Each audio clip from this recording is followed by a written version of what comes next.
Welcome friends to another r/NuclearRevenge video. If you enjoy powerful stories of revenge, make sure to hit those like and subscribe buttons down below. That said, our first story of the day is by Hazard Droid 13, the time my dad's friend crushed a guy's hands for harming me. Context: my dad earned a lot of respect in our local area, as he'll always help out his friends with anything they need. So without exaggeration, there's a fairly large number of regulars at our local pub that will happily do the same for him.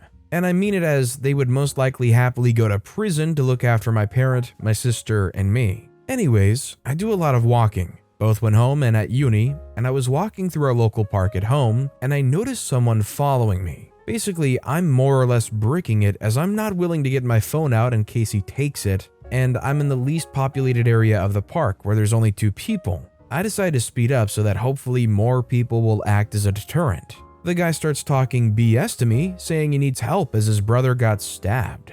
I knew he was talking rubbish as he was perfectly calm and relaxed, and I walked past him 2 minutes ago chatting with his mate. I tell him to leave me alone, and he kicks out at me, taking my legs away and making me basically land with my full weight on my left knee. God, that hurt when my adrenaline ran out. I got up because I didn't want to be kicked to a pulp and made my way over to a dog walker who had just entered this area of the park.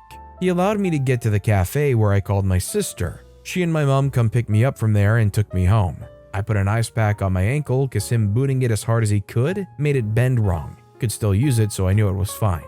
Anyways, my mom called my dad, who was at the pub with his mates, the ones who were willing to do anything to keep my sister and I safe. My mom relayed a very basic description from me to him, and not long later, he was home due to worry. My ankle kept seizing up by sitting on the sofa, so I got up and helped my mom with dinner. At this point, it seizing up was more painful than standing. While helping, I went to get something from the fridge. Our fridge is in the lounge right next to the kitchen, but not actually in the kitchen. And my dad pulled me aside and said that his friend had caught up to the guy that did it and got revenge for me. They asked if he had gotten into an altercation with someone in the park. He said yes, and they threw him to the ground, stomped on his hands and phone, and threw his earphones down the drain. The fallout: every time I walk through that park, especially that bit of it which I've only gone through twice in nearly 3 months, I get irrationally nervous and pay extreme amounts of attention to everyone I see. Never saw him again though. I've also been left with a knee that hurts every now and then, as well as if I accidentally bend it in certain ways that are usually fine.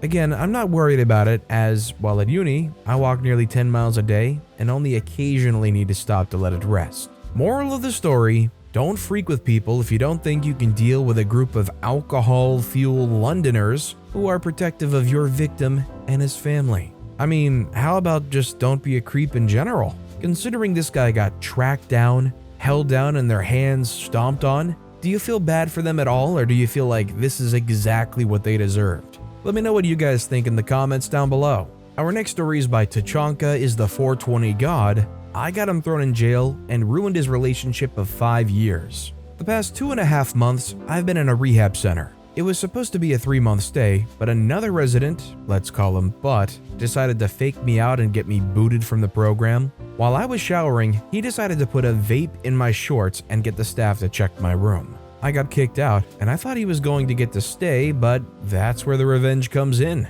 I knew he had more than just one vape.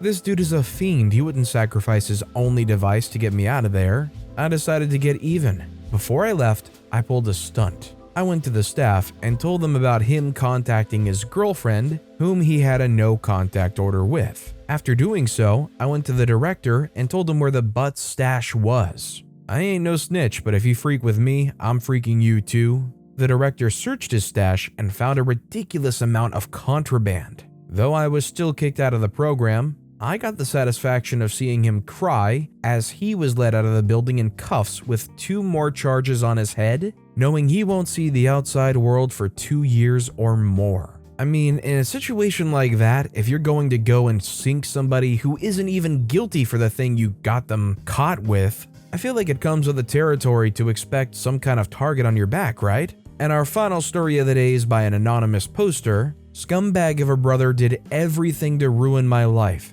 such as saying it was my fault my parents died, suing me non-stop, etc. It did not work out well for him. This is my first and probably last post ever, but I need to get this off my chest. Only the people who were involved in court know about this, but most of them are already dead or sick. This is why I never talked about this with anyone since it happened 12 years ago. Before I start, I need to clarify some stuff. I'm from Germany, so I'm sorry for any mistakes. The school system is like this. Elementary school is from 1st to 4th grade, followed by middle school and high school all together from 5th to 13th grade, and finally college or university. Since I got into middle school, I had a goal. I wanted to move to a foreign country and get a nice job there after studying something like business management. I set the bar very high because I grew up in a family of drug addicts, dealers, and abusive parents and brother. Basically, I had this goal. I always put pressure on myself unintentionally. I got to middle school by the age of 9, which was a year earlier than everyone. I got to school earlier since I could already read and write in kindergarten. By the age of 12, I'd learned 3 new languages. English to an extent where I could easily talk to Americans and Brits, Japanese like a local elementary student, and Spanish so I could also kind of talk to Spanish people. Fast forward to 13th grade, my life was heck throughout school, since I got beatings at home for not being able to sell and cook drugs, and barely had any friends because of my clothes that always had holes in them. Even though I was close to ending things, I never gave up on my goal and had only A's since 5th grade. I barely ever got B's. I had finished high school with a GPA of 4.0. I'm not sure if that's correct, I just know I had the best possible GPA. I don't know how to convert a German GPA to an American GPA. I had finished university and studied business management. At this point, my parents had both passed, and the only person I knew pretty much was my brother, who was still a jerk. I never really talked to him, I just knew that he had done something with sports in his career. Everything went like I always dreamed, except for the foreign country part. At 30, I had a wife and 2 kids, average income, and all in all, an average life. I never was really happy with that because of the high expectations I had of myself. I tried to accept it, but I always felt like I threw my potential away. I fell into a deep depression when I was 33. My wife left me because of it and took the kids with her. And here I was again, alone, depressed, wanting to end things. The only person I knew and was comfortable with calling was my brother, who I hadn't seen for years. I thought he'd become a down-to-earth guy because, on the phone, he genuinely sounded like he was trying to help me. I was in debt, so I had to sell my car and take a train to the town where he lived. When I finally got there, he still seemed like he was trying to be helpful. He even offered me money, which I didn't want to accept. He took me into his place, which was surprisingly big. How did he get such a big house? He never did anything for school. He had always been a jerk, and all he did was think of sports and spend times with his friends doing drugs. I couldn't get that question out of my head, so I just had to ask him. The answer I got was, with hard work, of course. Hard work? He never did anything, and I knew he hadn't done anything since I'd last seen him. To confirm this, I asked his wife, which she said that he was just lucky. He had won the lottery. He won 2.7 million euros and did some lucky investments. A lazy, abusive piece of crap had more money and a better life than me.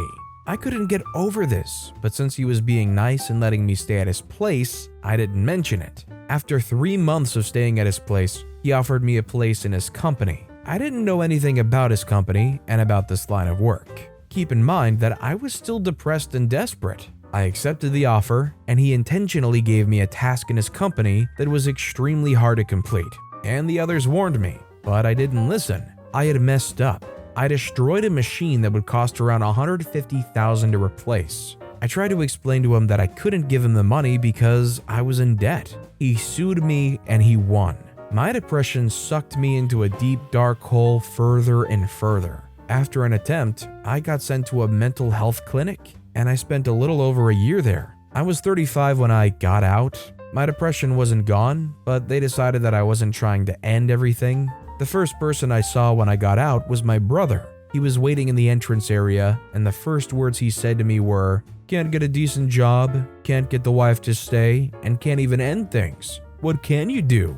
I was furious. I couldn't hold back, and I punched him in the face as hard as I could and broke his jaw. And when he fell on the ground, he lost a tooth. Can you guess what happened again? Right, I got sued again, and he won again. I couldn't pay for the medical bills, so I got a loan. Everything seemed okay until I turned 38. I'd paid off the loan but was still in debt. I was relatively happy with life at this point, until the day everything was ruined again. My brother decided to pay me a visit. He greeted me with the words, "You thought I would let you off with the medical bills? You probably knew, but everything I did for you was just a plan to make you end things. You were the reason mom and dad passed." Roughly, of course, I can't remember his words exactly. Excuse me? I was the reason? They were drug addicts and I didn't want to have anything to do with them. I said something like, "This will not end well if you don't leave me alone. You already ruined everything for me. Isn't that enough?" He told me that he would not leave me alone until I ended things. He brought my kids up again and my wife and everything that had failed. I had lost it and started to beat him. I hit him for about 5 minutes when I realized that I had done something terrible. He was laying in a pool of blood and I panicked. I called the cops on myself, and a few weeks later, the court decided what my punishment would be. Since I gave myself up to the cops, my time got reduced from the original 13 years to 10. They knew that I was probably going to end things as soon as I got into prison. They put me in a cell that was supervised 24/7 so I couldn't even try. These 10 years opened my eyes. I had been a selfish jerk to my wife and kids and always thought about my stupid career. I was the reason all of this happened. I was the reason my wife left me and my life seemed worthless. As soon as I got out, I started to search for a job, and even though I'd been to prison, I found a job soon. It has now been 2 years since I got out, and I'm the happiest I've ever been. I don't regret killing my brother one single bit. Not only did I help myself with it, but also his wife, who got his money, and everyone he had oppressed and assaulted over the past few years. His wife was happy he wasn't there anymore because he was hurting her constantly. I have a below average income, but a loving girlfriend who knows I was in prison but doesn't know the circumstances. I live in a small, cozy apartment, and I'm happy to live my new life. I have another edit for those who are interested in what happened to me. I finally made contact with my kids and ex-wife. Of course, we didn't just hit it off right away, but we had some deep, interesting conversations. And I think in the future, our relationships will improve to a point where they don't hate me. All I can really say in this situation is you can't really blame OP for what I was gonna say you can't, but I mean, it is what it is. It's murder. But if there was ever a time where you came close to being able to excuse such a thing, it would be what OP's brother did to them, which was trying to destroy their entire life and trying to push them to the brink. I think a really interesting thing here though is OP said that they have a girlfriend who knows they were in prison but doesn't know the circumstances of why OP was in prison. Do you guys think that in a relationship like this that OP should be pretty transparent as to why they were in prison? Or do you think that considering it was really a thing of the past and not reflective of who OP truly is as a person, that it's okay to kind of skimp out on the details of why exactly they were locked up? I'd be really interested to hear what you guys think in the comments down below. But with that being said, that's all the time we have for today. So of all 3 of these stories that I've read for you today, which one was your personal favorite and why? Let me know in the comments down below. And if you haven't yet, if you could like and subscribe, that would mean a lot to me. Whatever you do, whether it's liking, subscribing, turning notifications on, all of it helps grow this channel and I appreciate the heck out of it. So until next time, I'll see you all tomorrow with some more stories.